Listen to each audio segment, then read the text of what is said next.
Blouse back part cut చేసేటప్పుడు అయితే చూడండి, బ్యాక్ పార్ట్ మిడిల్కి మార్క్ చేసుకొని టైట్ కుట్ల దగ్గరకు ఒక మార్కింగ్ ఎక్స్ట్రా ఒక 1 ఇంచ్ పెట్టేసుకోవాలి. అలాగే హైట్ కూడా చెక్ చేసుకోవాలన్నమాట. మనం బ్యాక్ పార్ట్ అనేది పర్ఫెక్ట్గా కట్ చేస్తే ఫ్రంట్ కూడా పర్ఫెక్ట్గా వస్తుంది. హైట్ దగ్గరికి ఒక 1/4 ఇంచ్ ఎక్స్ట్రాగా పెట్టేసుకొని లైన్ వేయండి. కుట్టేసరికి దిగుతుంది కదా, దానికోసం చంకదింపు కూడా సైజ్ ప్రకారం మార్కింగ్ వేసేసి మళ్ళీ బ్యాక్ నెక్ కూడా మిడిల్కి మార్చేసుకొని బ్యాక్ నెక్ ఈ విధంగా చూసేసుకోండి. చూసేసుకున్న తర్వాత పైన వచ్చేసి 2 ఇంచెస్ అండి. ఇది చిన్న సైజ్ 32 ఇంచెస్ కాబట్టి 2 ఇంచెస్ సరిపోతుంది. కింద వచ్చేసి 2.5 ఇంచుల నెక్ కొంచెం డీప్గా వస్తుందన్నమాట. మంచి రౌండ్ వస్తుంది. పైకి కిందకి 1/2 ఇంచ్ తేడాలో కట్ చేస్తే షోల్డర్ వచ్చేసి బ్లౌజ్కి ఎంత ఉందో అంత పెట్టేసుకొని ఒక 1/4 ఇంచ్ ఎక్స్ట్రాగా పెట్టేసి ఈ విధంగా బాక్స్ షేప్ ఇచ్చేసేయండి.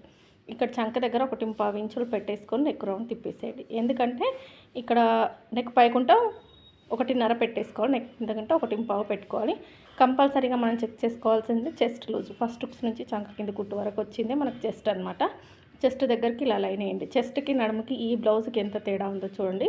అలాగే ఆమ్ రౌండ్ చెక్ చేసుకోండి. ఆమ్ రౌండ్ వచ్చేసి షోల్డర్ దగ్గర నుంచి చంక కింద ఇప్పుడు మనం చెస్ట్ లైన్ వేసాం కదా, అక్కడికి మ్యాచ్ అవ్వాలన్నమాట. నాకు మ్యాచ్ అయిపోయింది. చంక కింద ఖర్చు కరెక్ట్గా పెట్టేసుకొని కట్ చేయడమే.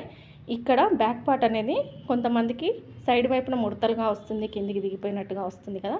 అలా రాకుండా ఉండాలంటే ఏం చేయాలన్నది ఇప్పుడైతే చూసేయండి. నచ్చితే మాత్రం లైక్ చేయండి.